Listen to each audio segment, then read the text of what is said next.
আজ আমি একটু ডিমের কারিটা অন্যরকমভাবে বানালাম। প্রথমে ডিমগুলো বয়েল করে লবণ হলুদ মাখিয়ে ফ্রাই করে নিয়েছি, আর একটুখানি চাকুর সাহায্যে দাগ করে নিয়েছিলাম। তো লাল লাল করে ডিমগুলোকে ভালোভাবে ফ্রাই করে নেব। আর ওদিকে আমি একটা মশলা বানিয়ে নেব। তার জন্য 2টো মিডিয়াম সাইজের পেঁয়াজ, 4টা কাঁচা লঙ্কা, 3 কোয়া বড় সাইজের রসুন, 3 কোয়া আর হাফ ইঞ্চি আদা আমি কেটে রেখেছি, আর একটা গোটা টমেটো ছোট মিডিয়াম সাইজের। তো আমি ওগুলাকে গ্রেট করে নেব, আদা, রসুন আর টমেটো, আর একটা পেঁয়াজকে কুচি কুচি করে কেটে নেবে, আর একটা পেঁয়াজ গ্রেট করে নেবে, আর একটা পেঁয়াজকে। আর তোমরা যদি চাও সমস্ত কিছু গ্রেট না করেও কিন্তু দিতে পারো। তো আমি চলো দেখে নেওয়া যাক। তো প্রথমে কড়াইটা বসিয়ে দিলাম। কড়াই গরম হওয়ার পর তেল দিয়ে দিয়েছি। এর মধ্যে দিয়ে দিলাম 1 স্পুনের মতো গোটা জিরে, আর 4টা শুকনো লঙ্কা, আর একটা মিডিয়াম সাইজের পেঁয়াজকে কেটে এভাবে নিয়েছি, সেই পেঁয়াজটাও ছেড়ে দিলাম। এখানে একটু সামান্য লবণ দিয়ে দিলাম, পেঁয়াজটা যাতে মানে সফট হয়ে আসে। তো এরপর পেঁয়াজটা একটু লাল করে ফ্রাই করে নেওয়ার পর গ্রেট করে রাখা 3 কোয়া রসুন ও হাফ ইঞ্চি আদা দিয়ে দিলাম। এরপর আরেকটা মিডিয়াম সাইজের পেঁয়াজকে আমি গ্রেট করে রেখেছিলাম, সেটাও এর মধ্যে দিয়ে দিলাম। এখন এটাকে সুন্দরভাবে ফ্রাই করে নেব। আর একটা টমেটোকেও গ্রেট করে রেখেছি, সেটাও এখানে এখন দিয়ে দেব। আর এই সমস্ত উপকরণকে আমি 5 মিনিটের মতো মিডিয়াম আছে ফ্রাই করে নেব। 4-5 মিনিটের মতো মিডিয়াম কি লো আছে আর কি ফ্রাই করে নেবো। এরপরে কাঁচা লঙ্কা ও চেরাগুলো দিয়ে দিলাম, 4টে কাঁচা লঙ্কা সুন্দরভাবে ফ্রাই করে নিচ্ছি। আর বেশি লো আছে করাই ভালো, মানে আস্তে হাই দিলে আর কি পুড়ে যাওয়ার চান্স থাকে। একটুখানি আমারও দেখো কেমন লেগে গেছে আর কি, যাই হোক। তো এখন এটাকে আমি 5 মিনিটের মতো মানে কষিয়ে নেব, কুক করে নেবো 5 মিনিটের মতো। তা 5 মিনিট পর এটাকে ঠান্ডা করে পেস্ট বানিয়ে দেবো একটা সুন্দরভাবে। এটার একটা মিক্সার গ্রাইন্ডারে পেস্ট করে নেব মশলাটা। আর ওদিকে আমি ডিমগুলোকে ফ্রাইও হয়ে গেছে, আর এদিকে আমি মশলাটা তৈরি করে ফেলছি। এখন এটাকে রান্না করবো। তো চলো দেখে নেওয়া যাক কীভাবে আমি এখন এটাকে তৈরি করব। তো আমি এখন কিন্তু গ্যাসের ফ্লেমটা অফ করে দিয়েছি এই মশলাটা ঠান্ডা হওয়ার জন্য।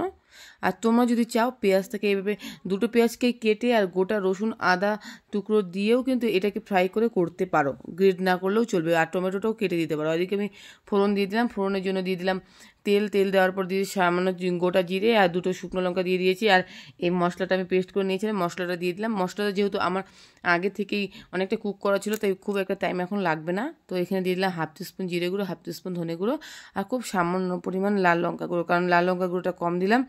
এখানে যেহেতু প্রথমে গোলমরিচ দেওয়া ছিল গোটা গরম মশলার মধ্যে, আর দেওয়া ছিল তোমার 4টে শুকনো লঙ্কা আর 4টা কাঁচা লঙ্কা, সেই জন্য খুব সামান্য পরিমাণ লাল লঙ্কা গুঁড়োটা দিলাম, না হলে ঝালটা অতিরিক্ত হয়ে যাবে, সেই জন্যই। তো এখন এটাকে ভালোভাবে কুক করে নিচ্ছি সমস্ত মশলাগুলোকে মিশিয়ে। আর এখন স্বাদ মতো লবণ ও হলুদ দিয়ে দেবো। লবণ হলুদটা দেওয়ার পরে একটুখানি কুক করে নেব। এইভাবে মশলাটাকে 2-3 মিনিটের মধ্যে এইভাবে নাড়াচাড়া করে কুক করে নিতে হবে। তারপর আমি এখানে কিন্তু কিছুটা জল অ্যাড করব।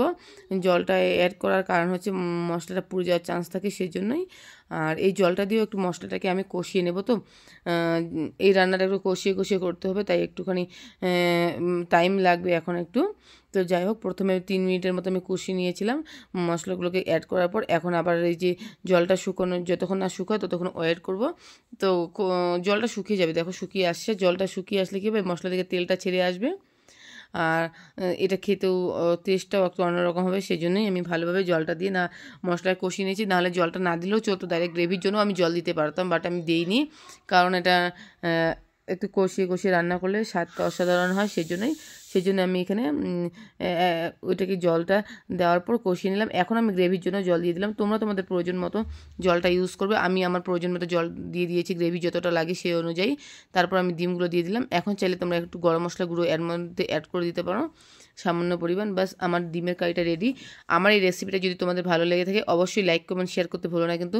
আর যারা তোমরা ইউটিউব থেকে দেখছো তারা অবশ্যই আমার চ্যানেলটাকে সাবস্ক্রাইব করে রেখো, আর নতুন রেসিপি পাওয়ার জন্য।